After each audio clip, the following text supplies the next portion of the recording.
Hi friends, welcome to our channel. ఈరోజు మీకోసం అయితే మంచి అప్డేట్ని తీసుకొచ్చాను. అదేంటంటే రైతు బంధు, రైతు భరోసా గురించి అయితే మీ ముందుకు తీసుకురావచ్చాను. మన సీఎం రేవంత్ రెడ్డి గారు అయితే రైతు బంధు, రైతు భరోసా రెండు ఇస్తామని చెప్పారు. దీనికైతే కొంత టైం కూడా పెట్టారు. ఆగస్టు నెలలో పూర్తి చేస్తామని అయితే చెప్పారు. జూన్ 26 నుంచి అయితే ప్రారంభం చేసి, అయితే దీనికి తోడు మొన్న మనం చూసుకున్నట్టయితే రైతు భరోసా నిధులు అయితే జమ చేస్తున్నాం. దాదాపు మూడు రోజుల్లో 39 లక్షల ఎకరాలకైతే జమ చేస్తున్నాం. 2,000 కోట్ల రూపాయలని తెలియజేశారు. కానీ ఇప్పటివరకు మీకు పడ్డదా లేదని అయితే కామెంట్ సెక్షన్లో కామెంట్ చేయండి. వీడియో స్కిప్ చేయకుండా చివరి వరకు చూడండి. మీకైతే మంచి అప్డేట్ అందించబోతున్నాను. అసలు రైతు బంధు, వానాకాలం రైతు బంధు ఉన్నదా లేదా, అసలు 2 నెలల్లో ఈ 52,000 కోట్లు సాధ్యమా ఈ ప్రభుత్వానికి, అసలు కాంగ్రెస్ ప్రభుత్వానికి అని అయితే మీకు వీడియోలు అందించబోతున్నాను. కాబట్టి ఇంకా ఎవరైనా మా ఛానల్ని సబ్స్క్రైబ్ చేయకపోతే సబ్స్క్రైబ్ చేయండి. ఇప్పుడే మా ఛానల్ని సబ్స్క్రైబ్ చేసి షేర్ చేయండి.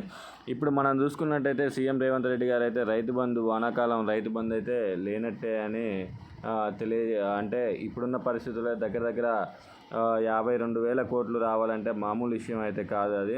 మరి ఇంత ఘనంగా ఉన్న ప్రభుత్వం ఇప్పుడున్న పరిస్థితుల్లో అయితే అన్ని కోట్లు పెట్టి చేస్తుందంటే మనం లేదనే చెప్పుకోవాలి, సాధ్యం కాదనే. కానీ మాకు సాధ్యమే అని అయితే సీఎం రేవంత్ రెడ్డి గారు తెలియజేస్తున్నారు. మరి అది ఎలా అయ్యింది అనేది అయితే మనం ఈ వీడియోలో మనం అయితే చూద్దాము. ఇప్పటివరకు అయితే దాదాపు 10,000 చొప్పున పంట నష్టం కింద అయితే 10,000 చొప్పున ఇస్తా అని అయితే తెలియజేశారు.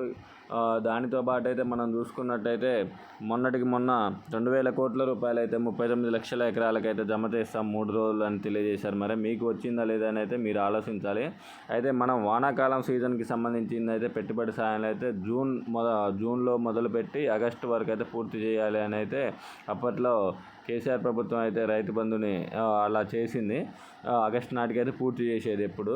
కానీ ఇప్పుడున్న పరిస్థితుల్లో అయితే మనం చూసుకున్నట్టయితే రైతు బంధు అసలు వస్తుందా రాదా అంటే మనకి ఇది పెద్ద గుదిబండ లెక్కనే మారిపోయింది. ఎందుకంటే రైతు బంధు అనేది ఎలా ఉందంటే ఇప్పుడు అసలు వస్తుందా రాదా, ఈ కోరి తెచ్చుకున్న మన కాంగ్రెస్ ప్రభుత్వం ఏం చేస్తుంది అనేది చాలామంది వాపోతున్నారు.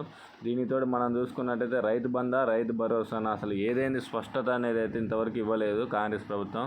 జూన్లో ప్రారంభం కానున్న వ్యవసాయ జూన్లో అయితే మనకి వ్యవసాయం అయితే స్టార్ట్ కానుంది. పెట్టుబడి సహాయం అయితే అప్పటికి ఆగస్టులోగా అందితే మనకి బాగుంటుంది.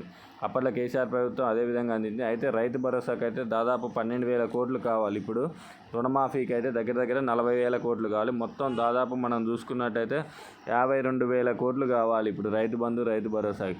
మరి ఇవన్నీ చేయగలుగుద్దా అంటే మనం సాధ్యం కాదనేది చెప్పుకోవాలి. కానీ నేను 100 రోజుల్లోనే ఇచ్చిన హామీలు నెరవేర్చాను, సాధ్యం అయింది అని అయితే సీఎం రేవంత్ రెడ్డి గారు తెలియజేస్తున్నారు. వానాకాలం సీజన్ సంబంధించి పెట్టుబడి సాయం అయితే జూన్లో ఆగస్టు వరకు పూర్తి చేయాలి. కానీ ఇప్పటివరకు అయితే ఎలాంటి మరి దాని మీద చర్యలు అయితే తీసుకోలేదు. వాళ్ళ సైడ్ నుంచి అయితే మనకి ఎలాంటిది అయితే రాలేదు. మరి ఇవన్నీ చూసుకున్నట్టయితే మనం రైతు బంధు వస్తుందా రాదా, రైతు భరోసా వస్తుందా రాదా అంటే అవి రానట్టే అని మనం క్లియర్గా తెలియాల్సి వస్తుంది. అయితే మీరు కూడా రైతు బంధు గురించి ఇంకేమైనా లేటెస్ట్ అప్డేట్స్ తెలుసుకోవాలంటే మనకు మా ఛానల్ని అయితే వెంటనే సబ్స్క్రైబ్ చేయండి. మనం కూడా ఆగస్టు వరకు వేచి చూద్దాం రేవంత్ రెడ్డి గారి ప్రభుత్వం ఏం చేస్తుందో. ఇప్పుడు లోక్సభ ఎన్నికల్లో హడావిడిగా ఉండడం వల్ల ఈ పథకాలు అయితే అన్నీ ఆపేశారని అయితే మనకి క్లియర్గా తెలుస్తున్నది. కాబట్టి ఇంకా ఆగస్టు వరకు అయితే వేచి చూడాల్సింది. కాంగ్రెస్ ప్రభుత్వం ఉండదా అనేది కూడా మనం త్వరలో తెలుస్తుంటుంది. ఎందుకంటే ఇప్పుడున్న పరిస్థితుల్లో అయితే ప్రభుత్వాన్ని నడిపే పరిస్థితిలో లేదన్న మాటలు అయితే చాలా దిక్కులలో మనం వింటున్నాం, చాలామంది పెద్దలు మాట్లాడే దాంట్లో. కాబట్టి ఇలాంటి విషయాలు లేటెస్ట్ అయితే ఒకసారి మనం మళ్ళీ నెక్స్ట్ వీడియోలో అయితే తెలుసుకుందాం. Thank you for watching our channel.